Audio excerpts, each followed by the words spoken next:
నమస్కారం. మాగల్ఫ్ న్యూస్ కి స్వాగతం. ప్రతిరోజు 6 దేశాల తాజా వార్తలు మీకు అందించబడుతున్నాయి.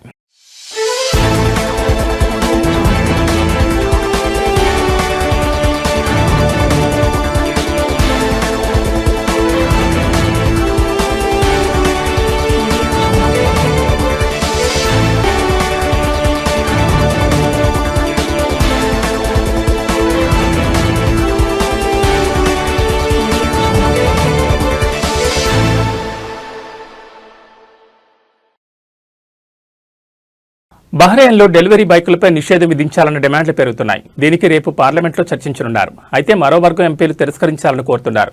ఒక కమిటీ ఎంపీలు ఇది రద్దీని ఇతర మార్గాల్లో పెంచుతుందని అన్నారు. మరియు రైడర్లను కార్లలోకి నెట్టివేస్తుందని హెచ్చరిస్తోంది. ఎంపీలు బాదర్ అల్ తమీమి, అబ్దుల్ వాహిద్ ఖరాటా, అలీ అల్ దోసేరి, హమద్ అల్ దోయ్ మరియు అబ్దుల్లా అల్ రుమాహా ఉపయోగించి డెలివరీ రైడ్లను ఆపాలని మరియు వాణిజ్యానికి సంబంధించిన ట్రాఫిక్ ఉల్లంఘనలను అరికట్టాలని ప్రభుత్వాన్ని కోరుతోంది.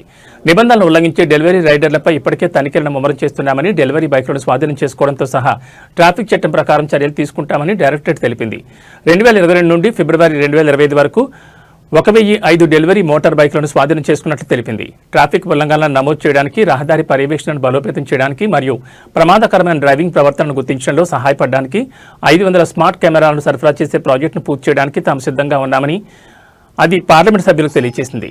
తాము ఇచ్చిన ఈ వివరణ ప్రభుత్వ తుది సమాధానం కాదని, తుది నిర్ణయాన్ని అధికారిక మెమోరాండం రూపంలో తర్వాత పంపుతామని మంత్రిత్వ శాఖ తెలిపింది.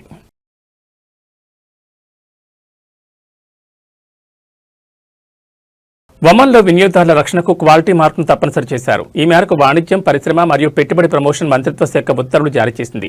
ఈ ఉత్తర్వుల ప్రకారం ఒమన్లోని తయారీదారులు, దిగుమతిదారులు మరియు రిటైల్ మరియు పంపిణీ సంస్థలు స్థానిక మార్కెట్లో విక్రయించే ఉత్పత్తులపై ఒమానీ క్వాలిటీ మార్కును ఉపయోగించడానికి లైసెన్స్ పొందాల్సి ఉంటుంది. వీటిని Directorate General of Standards and Metrology జారీ చేస్తుందని తెలిపింది. లైసెన్సును పొందడానికి లేదా పునరుద్ధరణకు కంపెనీలు హజ్మ్ ప్లాట్ఫామ్ ద్వారా దరఖాస్తులను సమర్పించాలని ఉత్తర్వుల్లో పేర్కొన్నారు.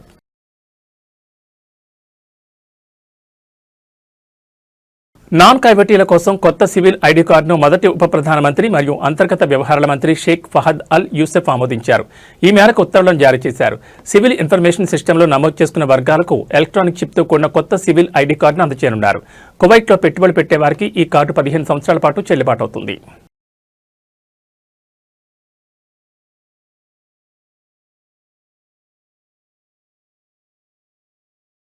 అబుదాబిలో శనివారం ఉదయం జరిగిన ఒక విషాదకరమైన రోడ్డు ప్రమాదంలో 3 భారతీయ తోబుట్టువులు మరియు వారి పని మనిషి మరణించారని యూఏకి చెందిన ఒక సామాజిక కార్యకర్త తెలిపారు. అబుదాబి దుబాయ్ రోడ్లోని షహామా సమీపంలో ఈ ప్రమాదం జరిగింది. కేరళకు చెందిన కుటుంబ సభ్యులు రస్ అల్ ఖైమా నివాసితులు రాజధానిలో జరిగిన సాంస్కృతిక ఉత్సవానికి హాజరైన తర్వాత తిరిగి వస్తుండగా ప్రమాదానికి గురయ్యారు. ప్రమాదంలో గాయపడ్డ తండ్రి మరియు తల్లి, వారి 14 ఏళ్ల బాలుడి పరిస్థితి విషమంగా ఉంది. వారు అబుదాబిలోని ఆసుపత్రిలో చికిత్స పొందుతున్నారని సామాజిక కార్యకర్త చెప్పారు. ప్రమాదం జరిగిన అబుదాబిలోనే వారి మృతదేహాలను ఖననం చేయాలని వారి కుటుంబం తమల్ని సంప్రదించిందని, కానీ దానికోసం ప్రత్యేక అనుమతి అవసరమని అన్నారు. యూఏఈలో మరణించిన వ్యక్తిని వారి నివాస వీసా జారీ చేయబడిన ఎమిరేట్లోనే ఖననం చేయాలి. అనుమతి కోసం ప్రయత్నిస్తున్నట్లు సామాజిక కార్యకర్త తెలిపారు.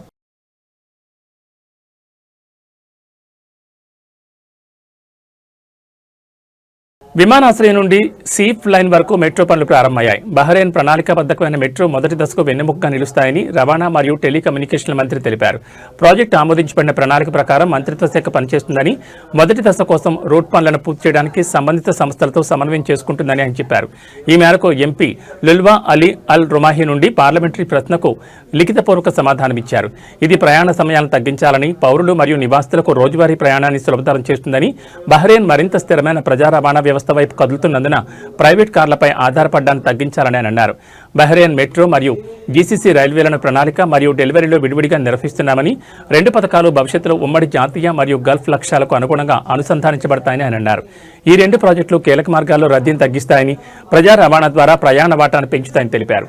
మొదటి దశలో 20 స్టేషన్లను చేర్చాలని ప్రణాళిక రూపొందించినట్లు తెలిపారు.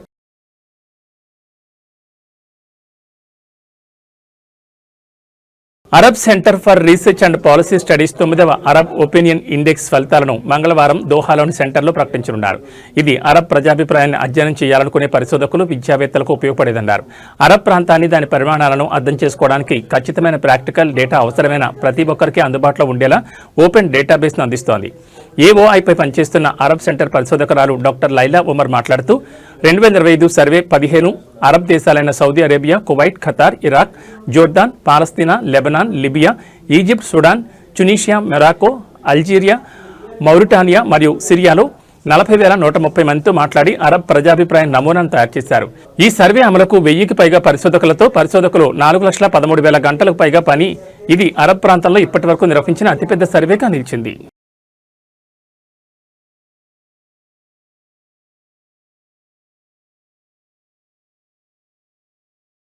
ఇవి మా గల్ఫ్ న్యూస్ విశేషాలు. మరో బులెటిన్లో మళ్ళీ కలుసుకుందాం. నమస్కారం.